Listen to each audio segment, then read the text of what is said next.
Hello, thank you for joining us.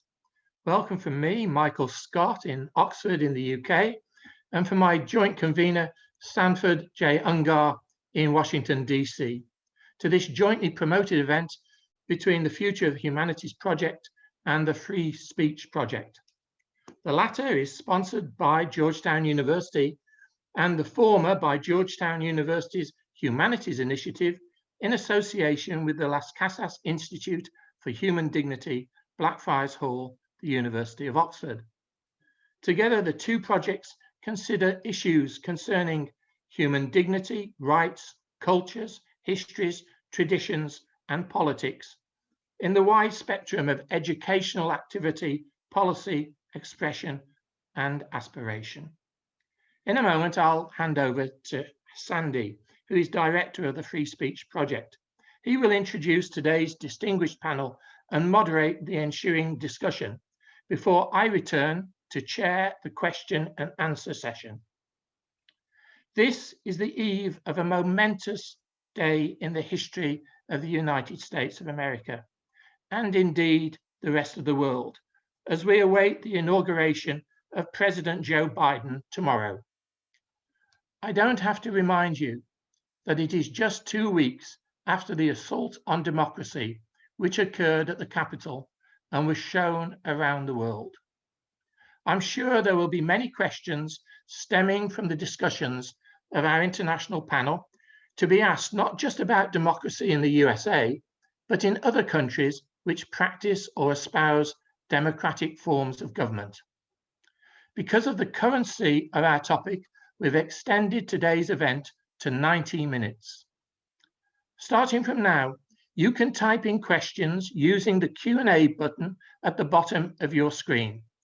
These will come to me during the session, and I will try to sort them out in a logical order and put as many of them as possible to you and to the panel for consideration. We urge you, please, to keep questions as short as you can. If time doesn't allow for your question to be answered today, an appropriate panel member will try to answer it by email. Thank you for joining us. You are one of over 470 from around the world who have registered for this event. For now, that's enough from me. Over to you, Sandy. Here we are. Thank you very much, Mike. Appreciate working with you again. This is the third in our series of Georgetown, Oxford, International Conversations, and we find ourselves with a very, as you mentioned, a very timely subject today. Just briefly, I want to say that we have a very interesting group of people with us this morning, very distinguished indeed. John Kampfner is an award-winning author, broadcaster, contributor to many publications and broadcast organizations in the UK and around the world. And he recently published a book called Why the Germans Do It Better, which will be part of our conversation. Amanda Bennett is the distinguished Pulitzer Prize-winning editor, author, manager of many institutions in American journalism over recent decades. Most recently, the highly successful director of The Voice of America. The United States' largest international broadcast agency. Clarence Page is a longtime and well-regarded, again, Pulitzer Prize-winning columnist for the Chicago Tribune, who has a particular interest in democracy and how it plays out in the United States and elsewhere in the world. Clarence is a well-known figure around the United States for many, many television appearances and other endeavors. Fernando Gomez Herrero, who is originally from Spain, is a research fellow in the Department of Modern Languages and Cultures at Birkbeck College in London. He has taught at many institutions in the United States and the United Kingdom and has a particular interest in the evolution of democracy in Europe. We're going to start today. The Free Speech Project, I might just mention, is concerned with monitoring challenges to free speech in government, in politics, in higher education, and in civil society, primarily in the United States, but we also look at trends internationally as well. And we are very happy to be sponsoring this series with Blackfriars Hall at Oxford. it will hopefully eventually lead to a symposium after our monthly programs, and we talk about all of these matters together in Oxford, hopefully later this year. So John Kampfner, I want to turn to you first. I think some people find your conclusion surprising, especially people of a certain age who have a recollection of Germany in the 20th century and some of the disruptions that are associated with it. You find that today Germany is excelling at practicing democracy. Thank you very much indeed, Sandy. Thank you to you, Michael, for your introduction. Welcome to all of you participants and to fellow panelists. I like your choice of the word disruptions, Sandy, to describe Germany in the first 75 years of its unity. It was, as so many people will attest, that and a whole lot more. My father was a Jewish refugee from Bratislava who fled by the skin of his teeth. He had to go through Germany on his way from what was then Czechoslovakia into Belgium and to seek refuge in the UK, where he subsequently, a few years later, met my mother, an English Protestant, Church of England, Plymouth Brethren, in fact, on the military ward of the British Army in Singapore. So I am, as my former and not so illustrious Prime Minister, Theresa May, would call me, a citizen of anywhere. And I'm proud to be so. It's a momentous day today, as Michael said in his introduction, the last day of the ignominious 4 years of the most ignominious 4 years of American modern history. But as I'll point out, I don't think it's going to be the end of an era. A controversial point by way of introduction, which is not meant to be insensitive, and particularly to those who are grieving loved ones from the horrific events of the 6th of January on Capitol Hill. But I would contend, and as I say this, I hope you interpret this in the right way, that it was good that it happened, because there was a tendency among people in the United States here, and I'll talk about the links between the British government and the Trump administration in a second. But there was a tendency to think, yeah, Trump, his bark is worse than his bite. He's a man of terrible rhetoric, but just how bad has it really been over the last 4 years? People have still gone about their daily lives, certainly before COVID. And I think what we saw was vital. It was vital to see that democracy is hard-earned and can instantaneously be damaged or even destroyed. The Reichstag fire and the Capitol Hill analogies drawn almost immediately are, I think, obviously history never repeats itself, but I think are not inaccurate analogies. And it is incredibly important to realize, and I've debated with Fukuyama and with others, and where we've traveled since the end of history debate started. I was fortunate enough to spend my early journalistic career first in East Berlin. I was my newspaper, the Daily Telegraph's first and turned out to be last accredited correspondent to the then German Democratic Republic, East Germany. I saw the wall come down, I saw unification. I then went to Moscow, where I spent 4 years seeing the dismantling of the Soviet state. I would admit first up that I was swept up by that euphoria, that sense that liberal free societies, and to a degree, one can argue about the extent of them, liberal free markets worked hand in hand, and somehow everybody was going to see the happy blooming of the inevitable victory of these systems. And the so-called Arab Spring events helped to corroborate that. But as we now realize, these were Pyrrhic victories.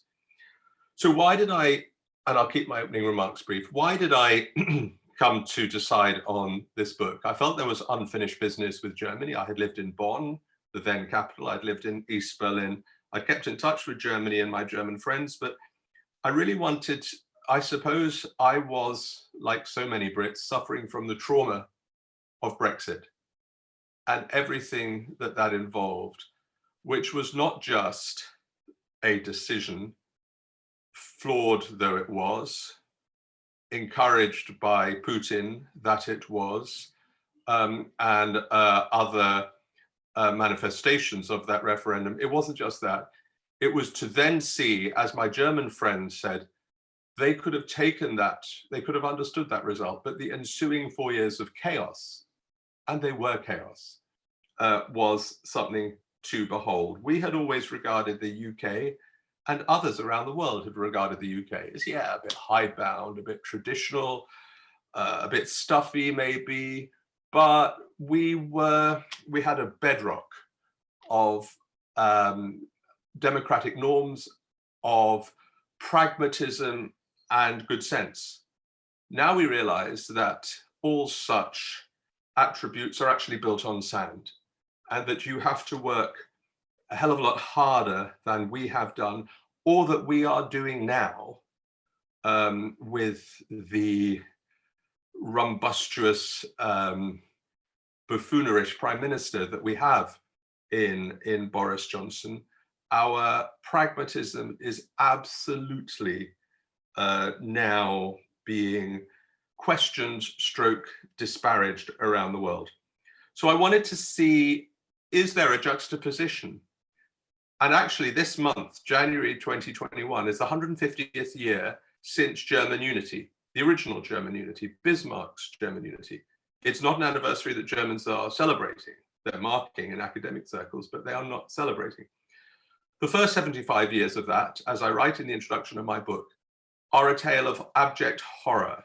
No country has done so much harm in so little time. The second 75 years of that period, I would argue, is the exact reverse. No country has done so much good in so little time. Now, why? Number one, the obvious point, the learning.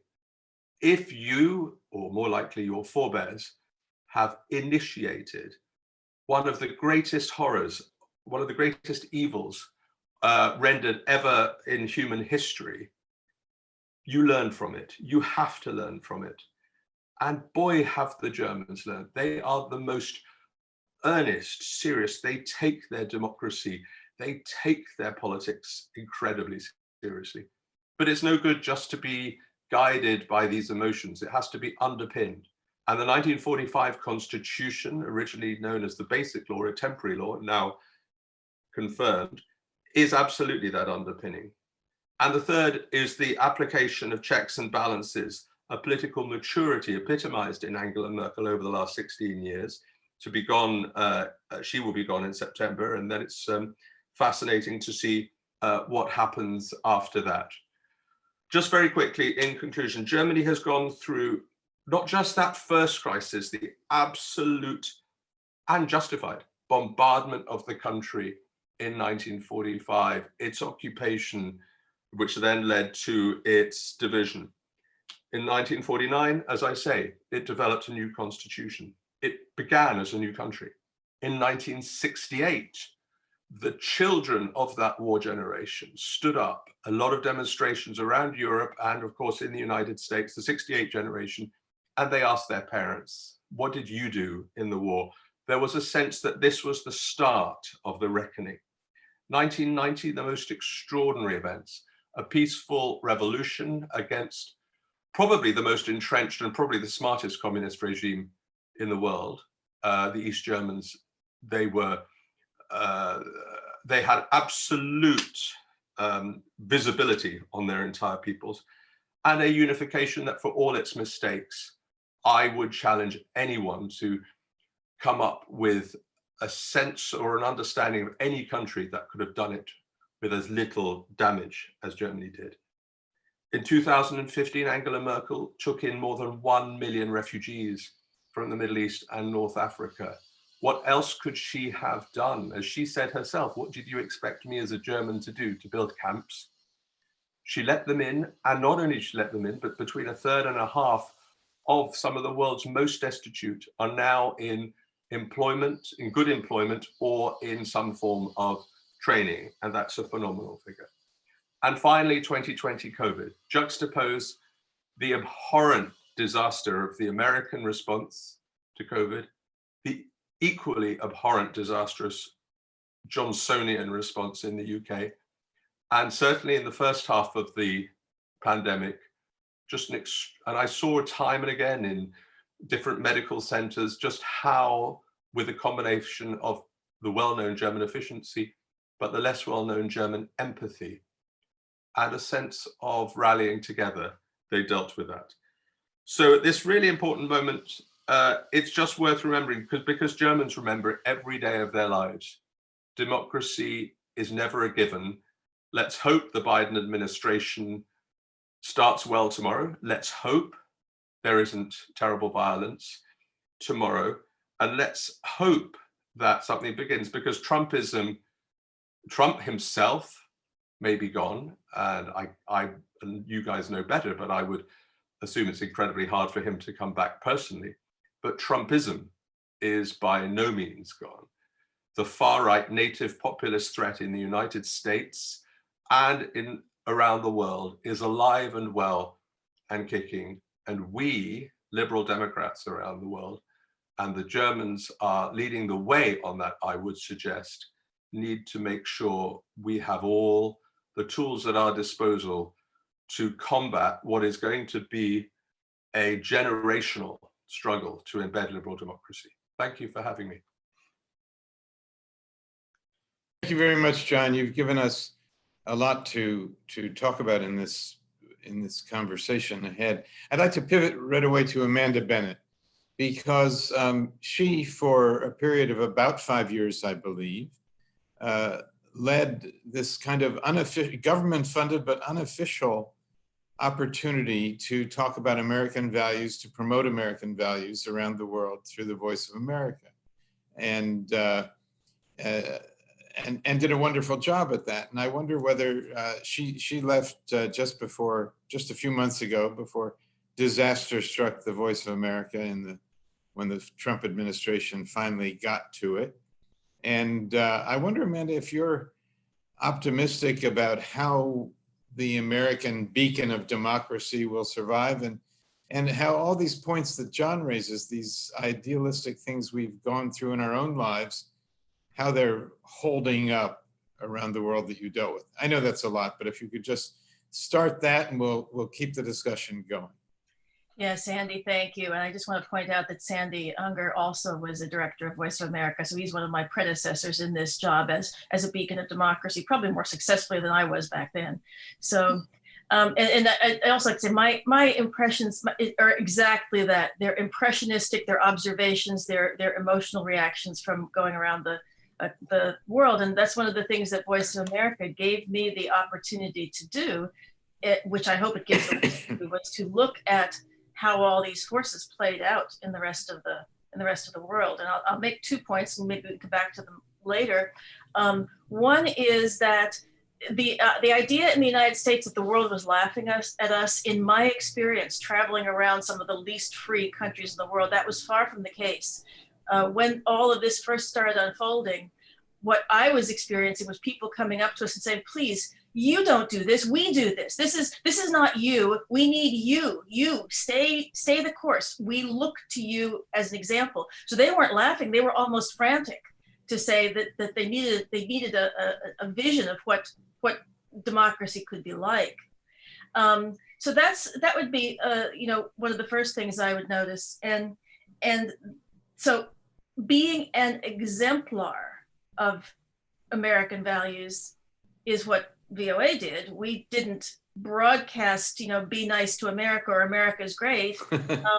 We demonstrated First Amendment values. So demonstrating those values around the world. And for many, many people, when I went around the world to these least free countries, they said, you're not just bringing us believable information. You are our idea that a free press can exist. We have no other model to understand that this is possible. So I think those are very powerful things. And if we lose that, we lose a lot of things around the world.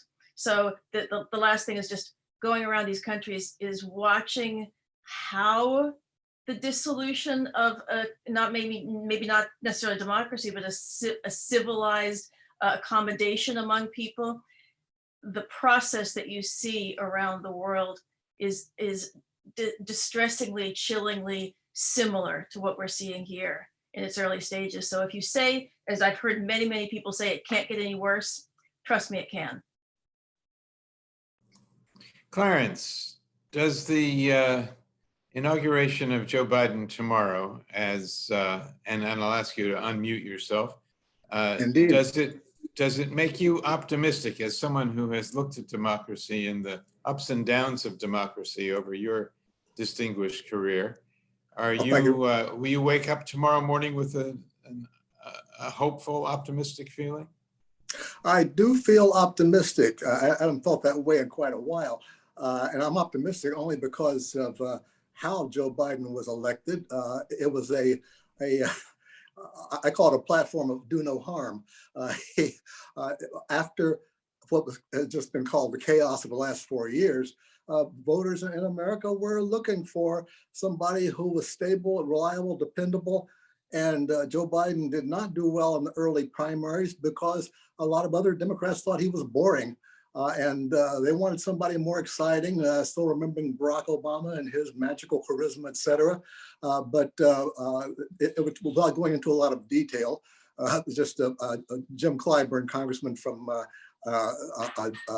South Carolina, really turned it around for him. His endorsement won the South Carolina primary, and suddenly you saw Joe Biden began to roll across the rest of the Democratic primaries of the country.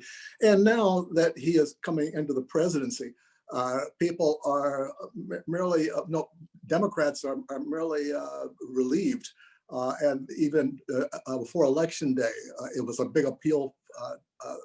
Biden had big appeal just by being so predictable and boring, if you will. I don't want to oversimplify it, but I take hope in that because generally the unspoken but very real theme of this campaign was, let's get back on track.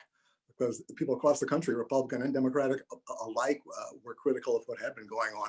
And I take hope in that because I think the rest of the world is accustomed to a certain type of voice that the United States speaks with around the world. And that was disrupted for 4 years by the unpredictability and the populist rhetoric, runaway rhetoric in many ways, that really put a lot of people on edge.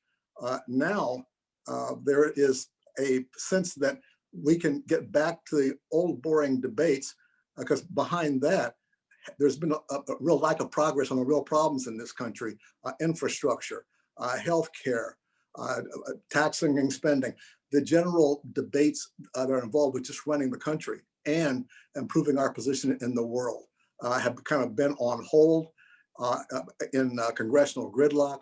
Those partisan disputes are still around, and I'm optimistic that Joe Biden, having been in Washington politics for 40 years, and he and the leading Republican now, Mitch McConnell, in the Senate, that they understand each other well enough that they can work together. We have not had that since at least the beginning of the Obama administration. There was so much resistance to Obama by Republicans, and there's a sense that we have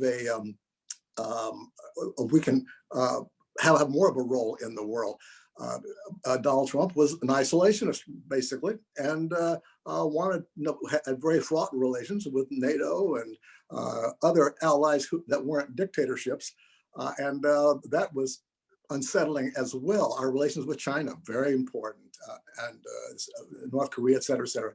So yeah, Thank you for that great pundit question, Sandy. Am I optimistic? Some people say I'm a cockeyed optimist, or I'm being naive, but I feel like I'm too old to be naive. I'm just cranky. Thank you very much, Clarence. Fernando, from a broader European perspective, what do you think is going to be the American impact in this, and it's not just the American impact. How will democracy get its head back above the water in an international sense? Good evening from the English Midlands. I would like to say, before I answer your question, I would like to say that because I'm assuming mostly an American audience, I want to, I'll be assuming an international perspective, but that international perspective has to be clarified in the following sense. It's not an outside from the US perspective, it's placing the United States inside a wider perspective. And I'm speaking also as a dual citizen who has American and Spanish, who has lived in the US for 20 years. So therefore, I'm not an outsider. I'm someone who's going to try to put the United States inside a larger perspective. How is democracy doing? It's not doing very well. Or in the American vernacular, it's not doing good. In relation to the two fundamental concepts, democracy has to be put with capitalism. Now, initial suggestion for the panelists and for the audience, we do not know what democracy stands for, and we need to also increase our vocabulary. Aristocracy, democracy, kleptocracy, plutocracy, oligocracy, mobocracy, liberal Western style democracy, crazy democracy. So we have a rich typology.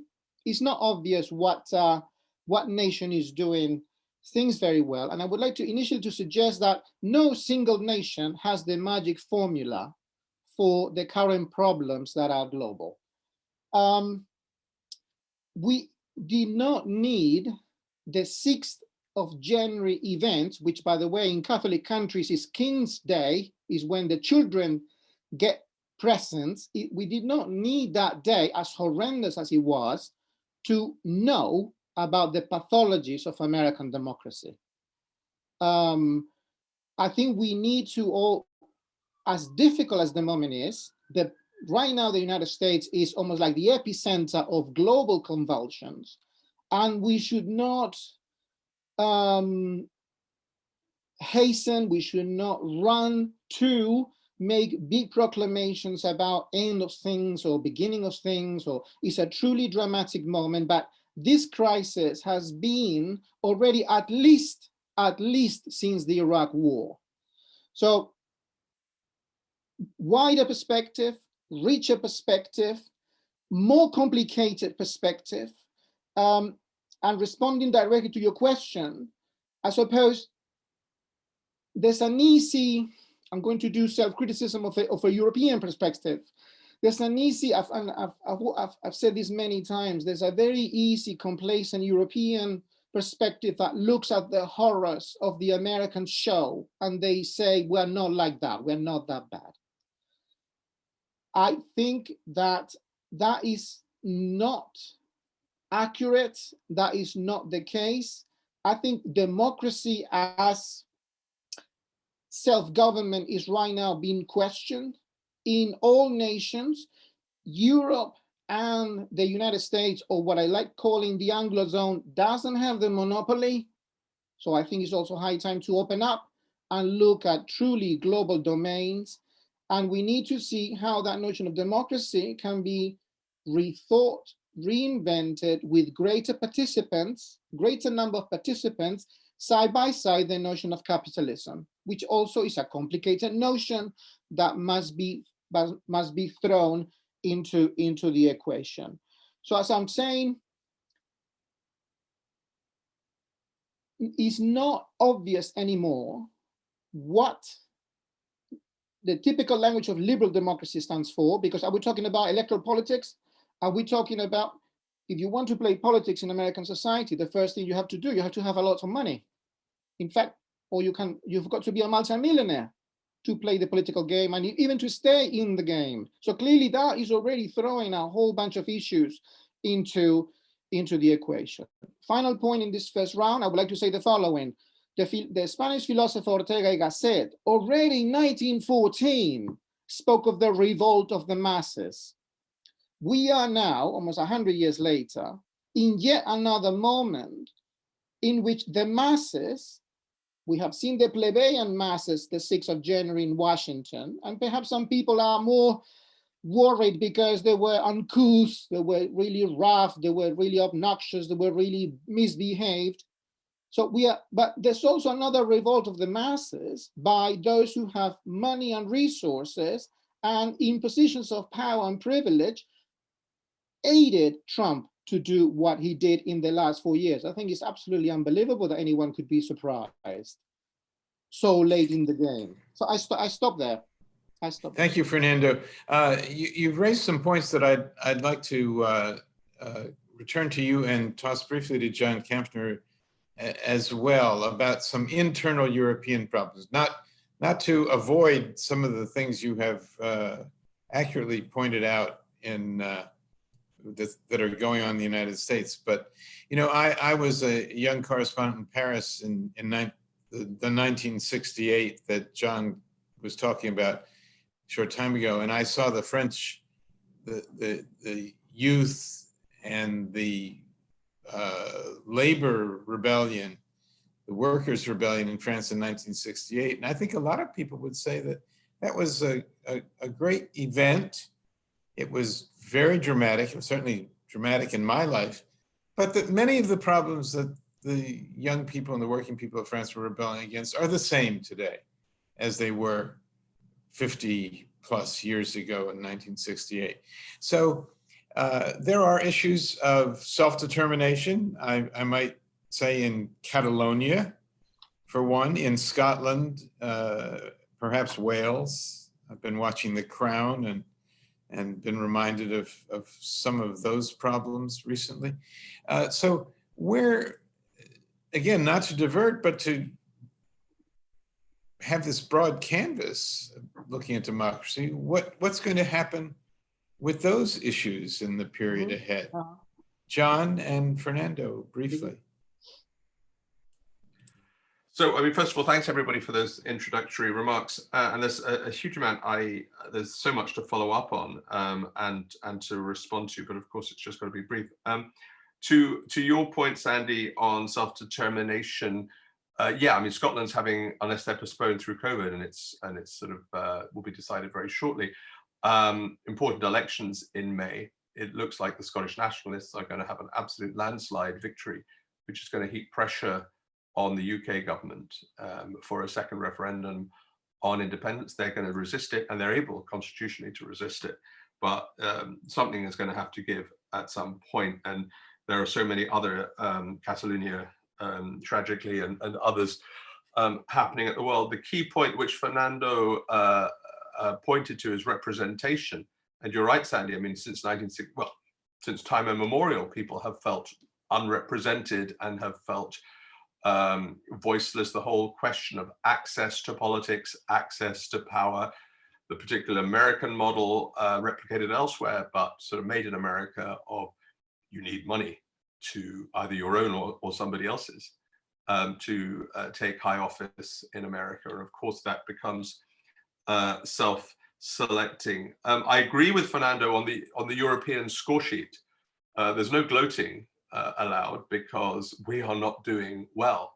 You know, at least you in the States have the ability just to get rid of your president after 4 years. We are now lumbered with 25, 30 years of Brexit, which will be pretty much impossible to unravel on the basis of, well, I won't revisit it, but a whole series of incompetences, fraudulent claims, financial misdemeanors, and others that, you know, an entire generation of young people are going to be robbed of their access to the European continent. And that's really, really important. But on Amanda's point, which you said right at the beginning, Amanda, and I sort of half agree with you and I half don't, when you said, yeah, nobody is laughing. of course, nobody is laughing. Nobody is saying, yeah, it's great what's happened in the US. Let's stick it to the Americans. I mean, if people do that, that's the kind of classic sort of left liberal anti-Americanism, which is just sort of beyond its sell-by. But at the same time, the real problem, which I see in Germany all the time, and you see it replicated in wealthy countries and in less wealthy countries, is have people given up on America? They are, the buzzword in Europe now is strategic autonomy, which is we have to insulate ourselves. You know, Biden, Kamala Harris, 4 years, hopefully 8 years, but who knows what's down the line in America? Who knows what America's commitment to Europe and the rest of the world is going to be? Look at the rise of China. And there's that sense of to what degree can America be anymore, sad though it is to say, and I'm really sad to say it, the beacon of democracy, because you have this horrific propensity now in official Russia and in official China and in countries all over the world to strike moral equivalence. And it may be a false moral equivalence, but people are doing it again and again. If you don't like the results of an election, just do away with the election or just stay in power for as long as you like. If you don't like the parliament, just get rid of it with violence. If you want to create your own truth, just create your own truth. These are phenomena that are now, they're global. Everyone is doing them and everyone is suffering from them. But the world for good and traditionally has been looking to America. And the fact that America is now the epicenter of all of those negative phenomena, just the fact that Biden's going to swear the oath of allegiance tomorrow is not going to do that. And there's got to be a massive body of work in America to revive that notion of democracy, not just for American citizens, but for global citizens. I agree. Amanda. I'm sorry. Go ahead, Fernando. I agree with John with most things he said, and if I may, I would like to nuance a few things. First off, I think it's important to say the following: the North is not the North anymore. It's not the point. It's not the northern point of the compass. I think the world, but again, this is not recent. This is not. The world does not begin with Trump. The world has been looking at the United States, its tremendous influence, and it has had for a long time misgivings. And I think it's important to open up the aperture.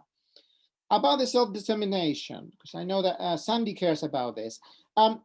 No single nation I know will break up willingly or smilingly. So the situation in Catalonia is not quite the same as Scotland. Scotland has been slapped twice. And we can simplify with the rubric that Brexit is really England's doing or misdoing.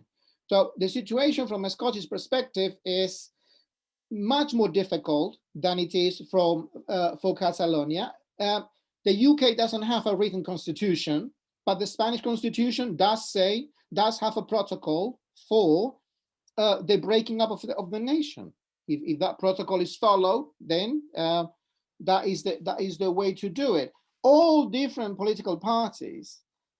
Scotland is clearly dominated by the SNP, and clearly against Boris Johnson. It's relatively easy to see that mounting antagonism in the following months, if not years. Right now, in the Catalonian political spectrum, all the different political configurations, you have left sectors collaborating with the government. And by the way, if I mention the word, you have a socialist government in Spain, and if you mention the word socialist in the Anglo world, people are going to see probably people with funny hair, funny hats and horns and things like that. But that's the game of that's the name of the game. I agree with John that the surface tension of Germany is much more calm than any other place, particularly with the figure of Merkel. There's stability. Germany as a nation has made all the right liberal moves of welcoming immigrants, trying to trying to coordinate a European response to Brexit, trying to, on the face of things, is doing all the right things. That doesn't mean that that situation can be exported to other nations. Have people given up on America? Obviously not. I mean, obviously not. But I do think that America has a tremendous influence. It's undeniable. That's I belong to a generation that in the late 60s, you know, we consumed rock and roll. We already learned the English language, and we were looking at the US. We looked at the UK too, but it was mostly the United States of America, for good and ill. A tremendous hit has happened to America, to American credibility in the world. Of course, people do not want to give up, but it cannot possibly be the only point of reference, not just for democracy, but for culture, for political ideas, for inspiration. We cannot just go to one or two locations to make sense of really tremendous, phenomenal mutations that are happening all the way across the world.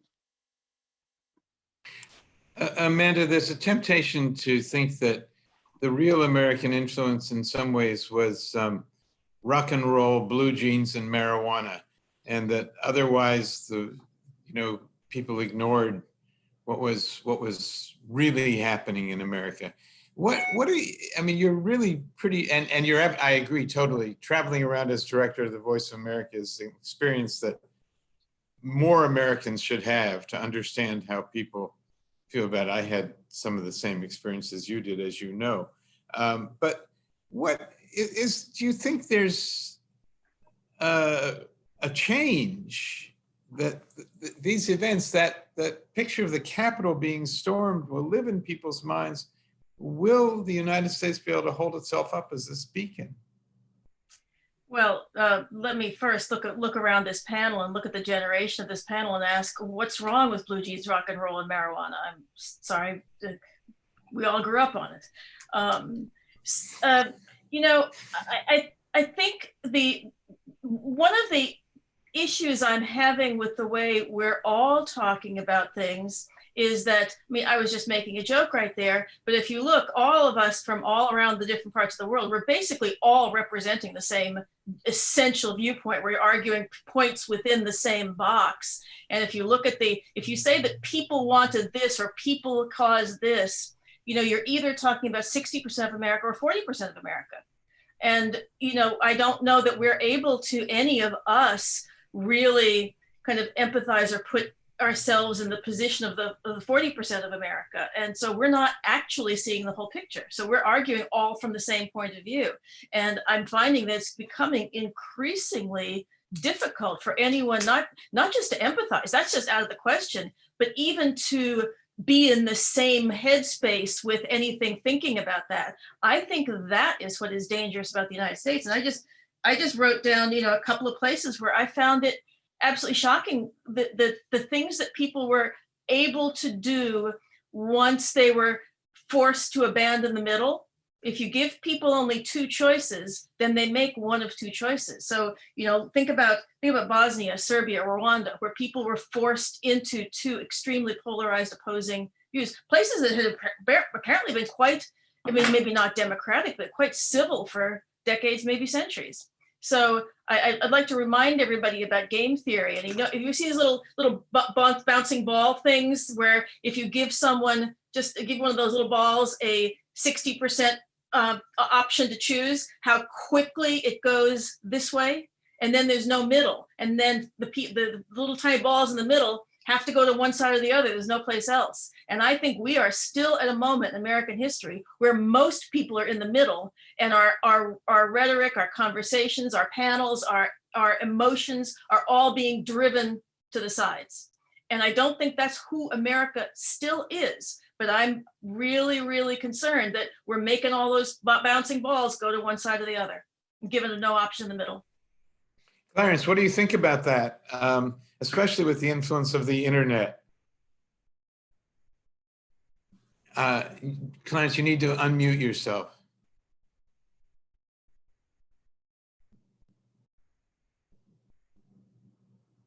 This is There- the there we go. crisis Now- of Western society, muting and unmuting. And also our generation, I hate to admit it, but my Right. son's not here to help me operate this internet thing. But no, Amanda makes very good points there. I feel like our current American political dilemma is dealing with that division, that big right-left division. And it's not just right-left, it's a class-based division, and it's a, socially based.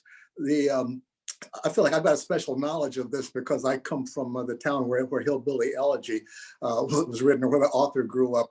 That's a big bestseller here in the U.S. And during the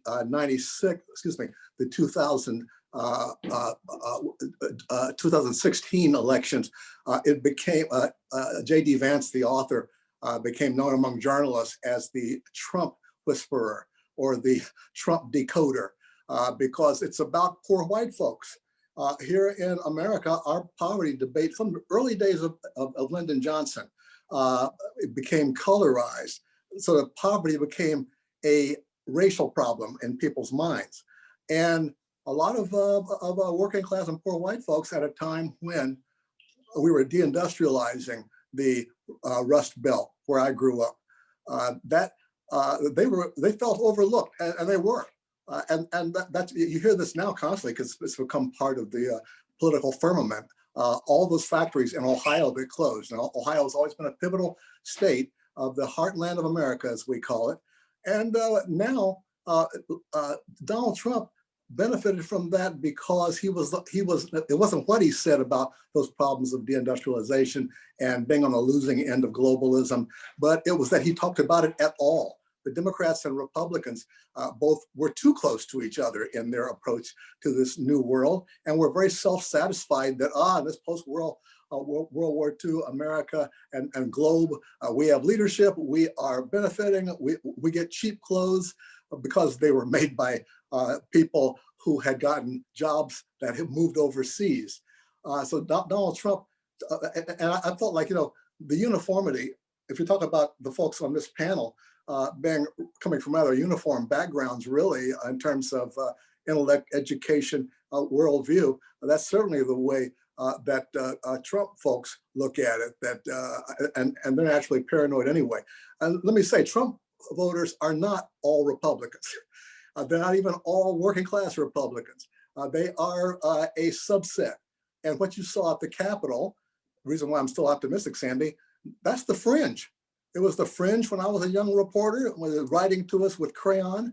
They're the fringe now, as they use the internet to have a much bigger voice. Saw a study the other day that says since Donald Trump was blocked from Twitter, and now just about every other major social network, that the amount of disinformation on the web has gone down by a tremendous number. I can't remember the exact number now, Sandy. I hope you saw this study. But it's not hard to believe, because just removing the disinformation mongerer in chief made a big difference. And I think most Americans are still in that middle, trying to get to what Colin Powell called the sensible center. And we've lost that. I think we're trying to gain it back now. And the question is, have we pulled so far apart on our common ground that we don't know how to talk to each other anymore? It's going to take a little while to rebuild that. Oh, sure. I'm struck by the irony that it was Twitter and Facebook and others, social media, that in many ways created Donald Trump, enabled Donald Trump. And then ultimately, it was social media who cut Donald Trump off in a way that nobody else could. The Democrats couldn't, the government didn't have the power to do so. So in some ways, our politics have been turned over to a corporate elite, a new, younger corporate elite that created a problem and then kind of fixed it, but awfully late after a lot of damage has been done. It's time for us to go back to Mike Scott in Oxford, and we'll all have a chance to keep talking as he curates for us the questions that have come in from the participants around the world. who've been tuning into our discussion. Mike, over to you. All right, thank you very much for a really entertaining discussion, and a lot of very important points have come through, and a lot of questions have been coming in. Some are a little long, and I'm having to truncate them. But let me start with quite a simple question that came in from Paul Williams. Is it not time that the US dispensed with the Electoral College? Paul Williams comes from Wolverhampton in the UK. He's asking this question to. What do you think, Clarence? Unmute, Clarence, please. There we go. The answer, well, my short answer is yes. And many other people agree, as we always agree that some change needs to be done when we wind up on the losing end of that change. You know, when the Electoral College benefited Democrats, there was a great push on the right to change it. When it benefited Republicans, other way around. As a result, I don't expect it to change very soon, because there is a conservative streak among Americans, just in terms of making big changes. They aren't big on it. I mean, look at the trouble Barack Obama had just trying to sell the idea of healthcare for everybody. And it was rather modest compared to what the Brits and so many other countries do in terms of healthcare. And it's the same thing now. But the Electoral College is, I chuckle because as part of our national dialogue on race over the past year or so, it has come out that the Electoral College was created to benefit the slaveholding South at the time the Constitution was written. Never forget Article 1, Section 2, Paragraph 3, which said all others, quote unquote, will be counted as 3/5 of a person. Those were the slaves. The framers couldn't bear to put the word slaves in to those first in the Constitution at that point, but that's what it was about.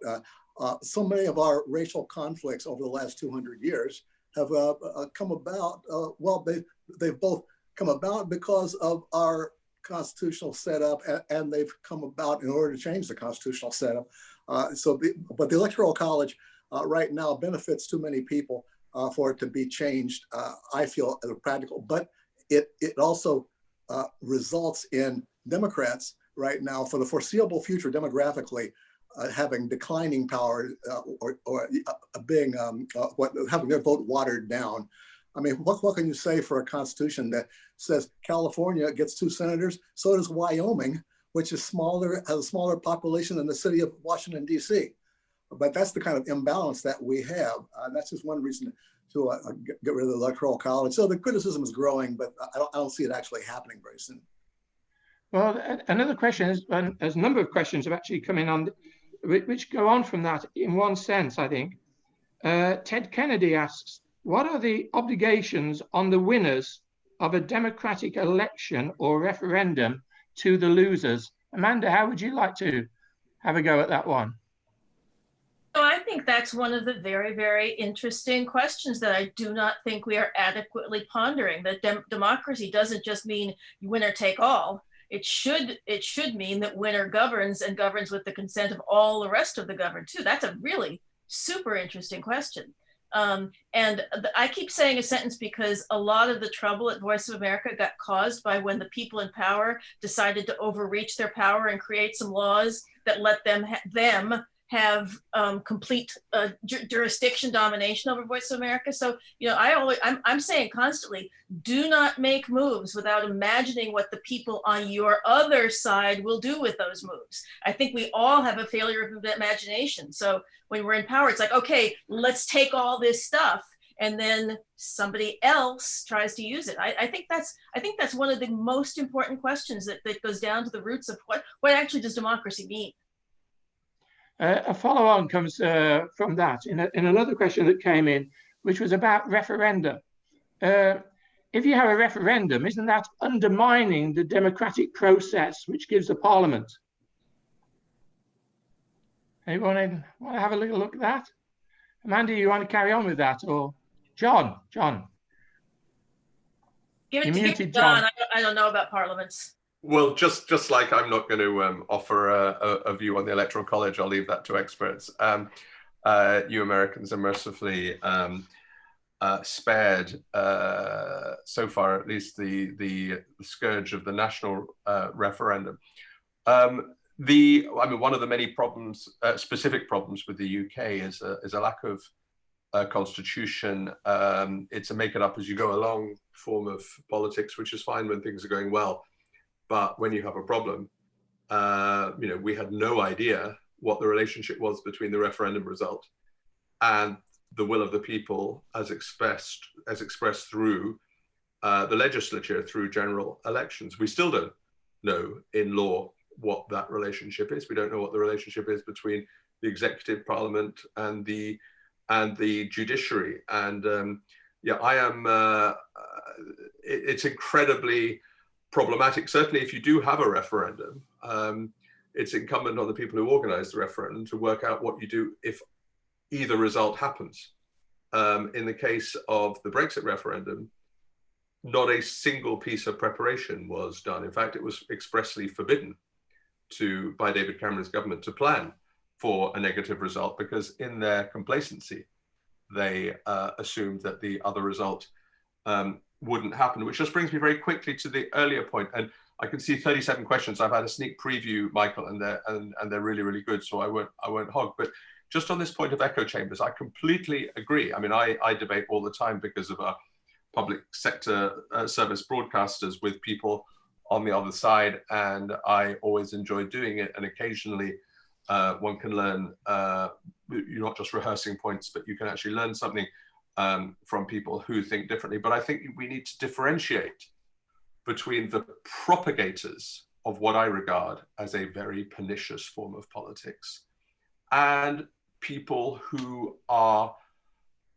reassured by it or who get an instant fix from it. In British terms, that's called the left behinds, the people who voted for Brexit because they were angry with their lot through deindustrialization and all kinds of other issues as well, replicated in the United States with Trump and in other countries around the world through Bolsonaro, through Orban, through Salvini previously in Italy and elsewhere.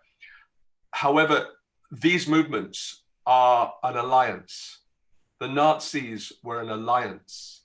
All these groups are an alliance between effectively three groups: the angry and left behinds, the aggrieved, who are looking for simple stroke simplistic responses, the wealthy backers and ideologues surrounding it, and the opportunists who just thought they could either make a buck or they could get on in life. And I see absolutely no obligation. I see a huge obligation better to understand the former group and to debate with the former group, the left behinds, and to help act on their behalf, to Fernando's point about the economic problems of the last many years. But I absolutely believe fundamentally that we should we should debate vigorously, but the idea that there is any moral equivalence with the so-called wealthy intellectuals who back,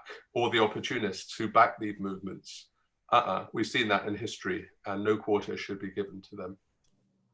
Mike, if I might cut in here just a second, not to expand on it, but I would shudder at the prospect of national referenda in the United States. I think we could have swings back and forth.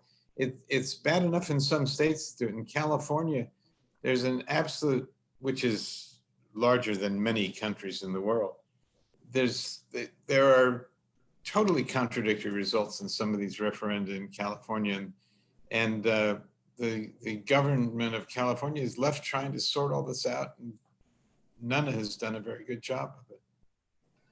I think one of the major points is that the government or parliament or Senate is elected by the people to make decisions. It's their responsibility to make decisions, not to throw them back to the people. I think that's one of the issues that's behind that question. Can I go to Antonio Reyes? He says, is 60 versus 40% voting showing American division or a healthy democratic necessary process? Is this an implosion of a sort, but also rather a correction? Clarence, what do you think about that? Who's on which side of that? Are you talking about the overall population or the support for the new president? Because a 60-40 would not be what the overall population produces on election day. We tend to be much closer. Our presidents tend to be decided by 2 or 3%. Well, I can't answer that, Clarence, because this is a written question. So we'll just have to imagine what he means on that. Yeah, Antonio might send it.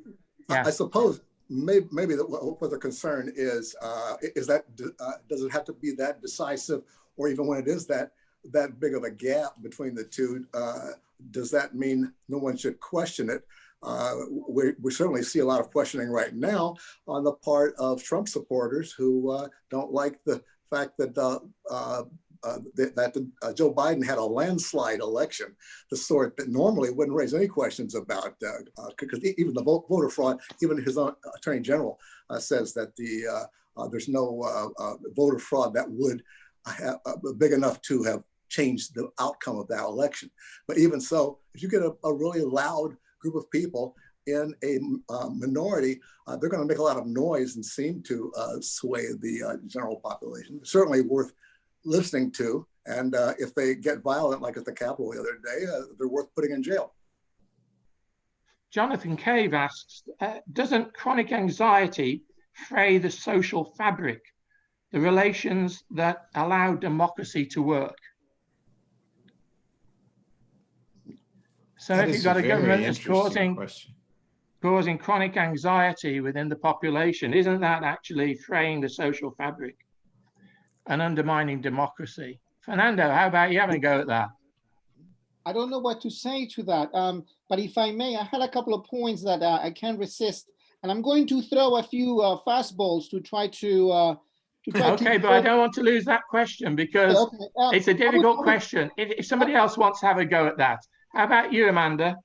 Doesn't chronic anxiety fray the social fabric, the relations that allow democracy to work? You know, once again, and John, I think I would take exception. I know the phrase moral equivalency has come into great currency right now, but I think that enables us to keep on throwing people into one bucket or another, when in fact there's an awful lot of people who look to one side or the other, not wanting 100% of what they give, but because it's the only thing they find. And so the chronic anxiety, once again, from whose point of view are you talking about chronic anxiety? I mean, you all of us, I look on the panel, are living within a world where chronic anxiety means one thing. There's a whole other part of the country for whom chronic anxiety means something quite different. Chronic anxiety means the loss of jobs, or the loss of their future, or the loss of their kids' education. So what do we mean when we say chronic anxiety? Again, I see everything that's being discussed right now within kind of liberal and intellectual circles, of which I'm definitely a part, as coming from standing on one particular spot. And it's very hard for us to open our apertures to see beyond that spot. That's the thing I find the most troubling. I'll come back to you in a moment, Fernando. Can I just go to John? Because there's a follow-up to that kind of area from Samuel Erard. Isn't the reason for German stability the fact that democracy is producing very good economic results for the country? It's necessary, but it's insufficient. You can find examples where a significant group of people are wealthy, but that doesn't necessarily guarantee democracy.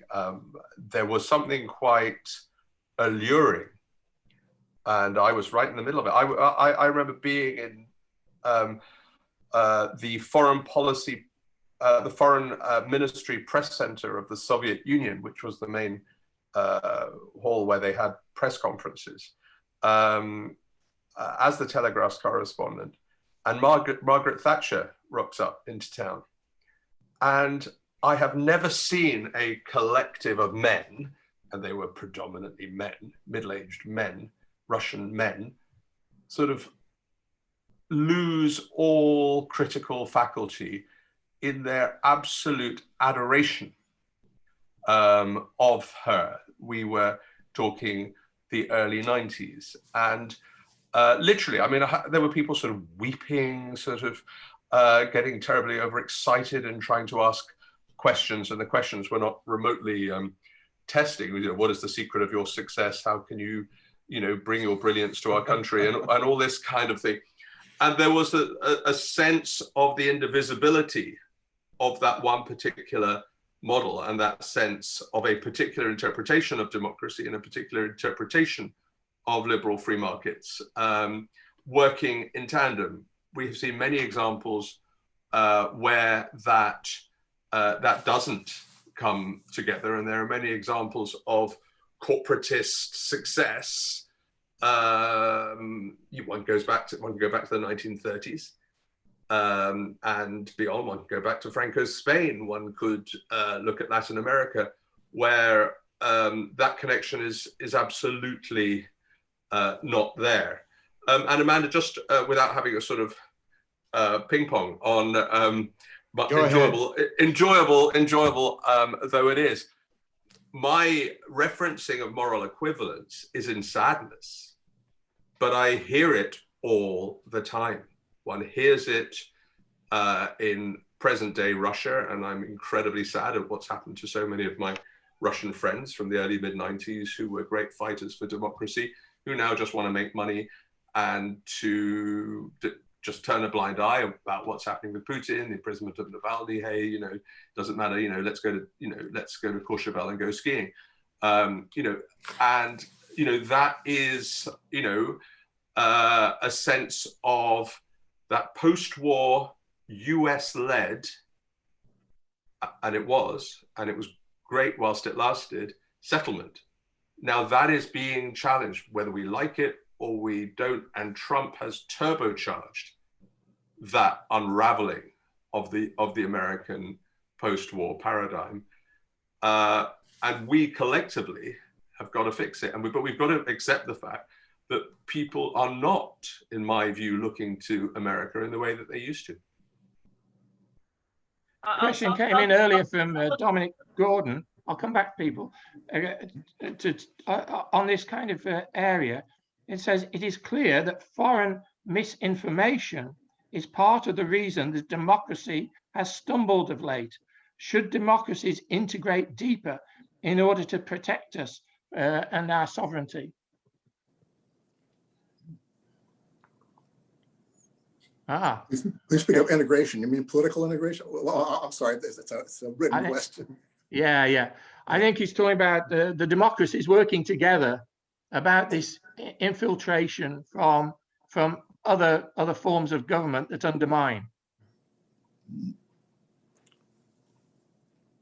Okay, Mike, I can stab at it? Yes, you're there, Clarence. We're waiting for you. I just wanted to say that I think that it is a big challenge.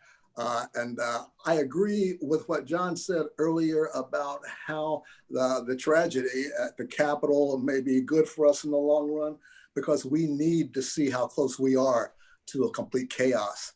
I felt the same way about Trump's election. I didn't vote for him, but his election made me aware, as I mentioned earlier, of what had been happening in my own hometown for the last 20, 30 years that I hadn't really saw from that point of view. I view myself as an American success story because I came from a working class family, got a good education in college, state subsidized, and was able to make something of myself and made my mother proud. But J.D. Vance, the author I mentioned earlier, he's 30 years younger than me. He came up in the same hometown after deindustrialization. The steel mill that I used to work to earn my college tuition, it's just not hiring summer workers anymore. 5 of the other factories in our valley are gone. Across Ohio, with that kind of economic devastation, talk about economic anxiety. I know very well what chronic anxiety is about with the folks from my home state. And this is an American story that in the past, Lyndon Johnson, Franklin Roosevelt, Dwight Eisenhower, they dealt directly with this because it was just more apparent to them politically. We've kind of been ignoring it since, I'd say Bill Clinton really, pulled together the Reagan right and the FDR left for his success. He was that kind of a compromiser. But now a lot of people look back upon him as ignoring this growing cancer in the middle of the country. So we're all dealing with it over time. I'll let somebody else speak. Thanks for that. I'll go back to Fernando because there might be links from what you've just said with what Fernando was going to tell us a little while ago. Sorry, yeah, Fernando. I'm trying to connect a few points and see if I can also throw a few fastballs. Chronic anxiety, I think we simply assume that label for all of us. We're all anxious, we are all worried, we are not. Europe is not necessarily across the board wealthy or more comfortable than necessarily America. Democracy is not a polite conversation. Let me just, two more comments. Trying to disagree politely with Clarence and Amanda. Fair enough that what we witnessed the 6th of January was fringe. Yes, but let's think about institutions, and 70+ million voted for Trump. So we are dealing with systemic changes, and we're dealing with, for example, the crisis of the American presidency. We're dealing with 100+ Republicans after the event still voting for against the recognizing the results. There's something here that we can talk about, the crisis of the Republican Party as well. In the UK, we are now dealing with an absolute majority of the Tory party, and the House of Commons as an institution is pretty much neutralized with the Boris Johnson majority. How sustainable that is, we don't know, but the notion of a parliament or debate, I think that's also brought into question. And the final point, I know that is appealing to the middle is something that I want to underline and I would like to suspend. When we say that, because that move, that when there's commotion, when there's chaos, the appealing for the virtuous middle, and in relation particularly with Colin Powell, for example, sensible center. If we remember, I'm trying to be provocative with Clarence. If we remember that Colin Powell saw the Iraq war at the United Nations in front of the Picasso's Guernica painting that was covered, because he himself thought it would be shameful to sell the war in front of that painting. I don't know what middle that is. Of course, Colin Powell now, compared with the Trumpian moment, is anti-Trumpian, moderate, reasonable individual. But in his trajectory, we need to be very careful with assertions of middle. I go back to my previous point. I think the notion of democracy right now is under suspicion, and the content of it for the self-government of a people is not clear. But it's not clear in the US, it's not clear in Europe, and I still believe that we need to open up to other societies in the world. Final point in relation to what John said, and I agree wholeheartedly with him. Think tanks in London, particularly of an Anglophile, Anglophone inclination, are horrendously nervous at the moment because exactly the post-war US-led world and order is right now broken. Now, is it going to be fixed? Britain is not in good shape because of Brexit, so it cannot appeal to the EU as a big entity. So the issue is, first off, how do we understand that world? What is the next phase? What is the next, let's say, 5, 10, 20 years?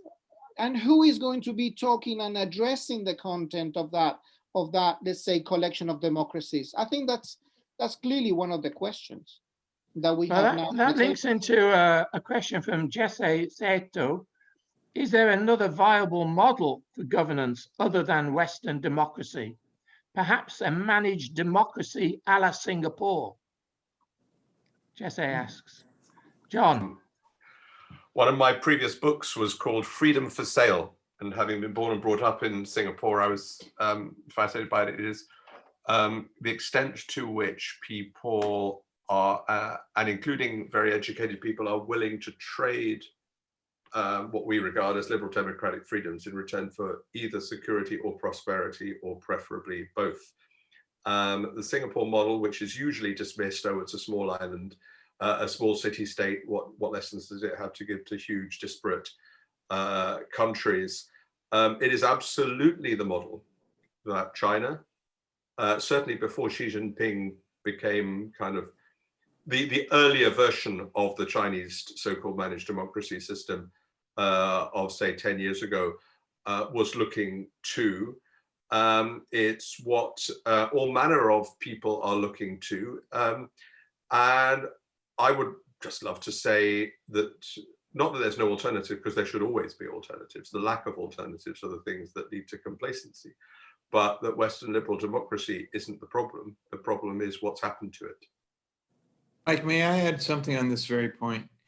Please. That I can remember back in the days of Jimmy Carter as president, when foreign policy based on human rights, people in many parts of the world said, it's all very well your definition of human rights. It's fine to have newspapers and to have free speech and to have debate in our parliaments, et cetera. But what do we do if we're hungry? And now, talk about anxiety. Now, one of the results of Trump's presidency is a dramatic increase in the number of Americans, and this doesn't fit into the international image of America, but a dramatic increase in the number and percentage of Americans who are hungry, who don't have enough food. None of us have, to Amanda's point, we're all from the same cloth in a way, but none of us have, for our own good fortune, have to worry about that. But a growing number of people do. And that's going to be a stress on democracy among many others, it seems to me. You It's a know, great- we've had a footballer, Marcus Rashford from Manchester United, having to intervene into politics to make sure that some of our children get the proper food that they require. So I understand fully what you say, and well done, Marcus Rashford, which is hard for me to say as he's Manchester United, but never mind, because I'm a Wolverhampton Wanderers supporter. Never mind. But something that John said, there's a question here from Jaso Kuo. What is the end game for China from Biden's perspective? What are the spheres of influence? What's Biden's policy going to be for that? That might not just be for John, but John, you raised China, so. Yeah, I mean, it is so fascinating to see the extent to which the Western world still hasn't got China. Trump, I think one of the, possibly the only area where I think Trump, maybe inadvertently, will have proven a net positive, will be in overhauling in an incredibly, what's the word, unsubtle way, overhauling American and Western policy towards China. There was in Obamaland, there was in Britain under Cameron and George Osborne, there was certainly in early Germany under Merkel, just roll out the red carpets. China is the gift that keeps on giving. Just trade and trade and trade, and yeah, just go through the motions of raising a few human rights issues when you have meetings, but don't go too far, don't antagonize them. A lot of that pressure was coming from business. It was coming from big corporates. Merkel was exasperated on one trip to China, where she was actually bringing up various, in a round table with the Chinese prime minister, not the president. She was bringing up some various human rights points. And it was the German business leaders, the auto industry and others, who were were expressing discomfort because they could see their bottom line being affected by that kind of thing. so Trump has certainly raised China as an adversary, and Europe, the European Union, now regards China as a systemic rival in a formal EU paper. So there is an awareness that of the political, economic, and increasingly strategic and military threat posed by China. But maybe the panel has greater minds than I can expand on this. I still do not see the coherent riposte to what seems to be the inexorable increasing of Chinese influence in third countries. Thank you for that. A question in from Angela Preston, which I'll address to Amanda Bennett. How would our US democracy benefit if we had more women at the top? Amanda? Now, what kind of a question is that to pose to me? Of course, it would be vastly superior. And there's no other question. But you know, interestingly, I saw that question echoed in a couple other questions. And, you know, I think that it's very interesting that the role of women in our democracy has proved to be so intractable. You know, you see women leaders proliferating. I mean, I mentioned Rwanda before. I mean, they've been able to at least get some representation at higher levels than in the United States. Women leaders in so many countries, you can tick them off all over the world. No women leader up until tomorrow when there's a vice president. So I believe that is really a really serious and intractable question. And I think the other serious question, though, is I was being sarcastic or, you know, kind of joking in the first thing, but our inability to look at women outside of the 1960s democratic women's movement and see women as all on one side of the equation, just like people were seeing Hispanics on one side of the equation and not really understanding that this is not a political body, it's a societal strata, you know. And so if you look at women in politics, I would say that it is not entirely always guaranteed to be salutary. It's just that in terms of representing the entire world, we basically still are disenfranchising 50% of the world. And I say that it almost even transcends race, because there happen to be Black women and Hispanic women and, you know, women of all kinds of stripes. So it's an actually more fundamental divide in the way the world is organized. Well, I'm really pleased that you said this, because on the 16th of February, which is our next event, it's actually on women's free speech worldwide. And we have Rosie Campbell, who's the director of the Global Institute for Women's Leadership. She's speaking, as is Baroness Mary Gowdy, and a couple of other important people are going to be speaking on that day. So I hope people will join us for that. Fernando, you wanted to have a quick word, I know, because we're going to have to close. Okay. I was going to say that more important than the mere invocation of women is obviously what the political content of women. I would not want to go for a long walk with Priti Patel right now, and I would not like to be friends with Kellyanne Conway. Is the political content of being a woman in a society. Okay, we're gonna leave that. I'm gonna leave that, Fernando, until the 16th of February, because I'm going to have to bring this all to a close. My thanks to John Kaffner, Amanda Bennett, Clarence Page, Fernando Gomez Herrero, and my colleague Sandy Ungar for such a stimulating discussion today. Thanks to colleagues at Georgetown University, to the President, Jack DeGioia, Vice President Tom Banchoff, Interim Dean of Georgetown College, Soyoka Colbert.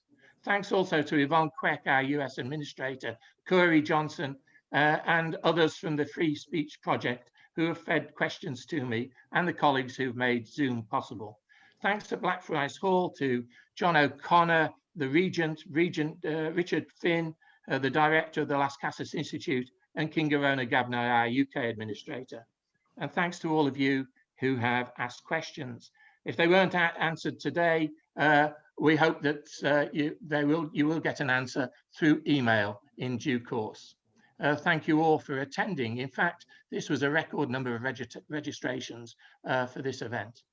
So as I said, the next free speech project is on the 16th of February with Women's Free Speech Worldwide.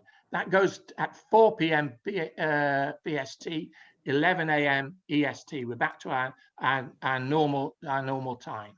The next Zoom event in the Future of the Humanities Christian Literary Imagination series, sponsored by Georgetown Humanities Initiative and the Las Casas Institute at Oxford, will be on the 26th of January, 4 p.m. BST, 11 a.m. EST, and will feature Dr. Claire Broom-Saunders from Blackfriars Hall, Oxford, who's going to speak on the poetry of Elizabeth Barrett Browning. That's a treat not to be missed, I can assure you. So please join us for that, and join us for all our events, which we will publicise to you. I'm Michael Scott, Fellow and Senior Dean at Blackfriars Hall, Oxford. You can follow me on Twitter at Mike Scott Prof. Thanks again to Sandy, my co-convener, who does a fantastic job. Until Thanks the next to you, our time. ever genial host, Mike. Thank you. Until the next time, take care, everybody, and keep safe. And thank you to our panelists. Keep safe. Goodbye.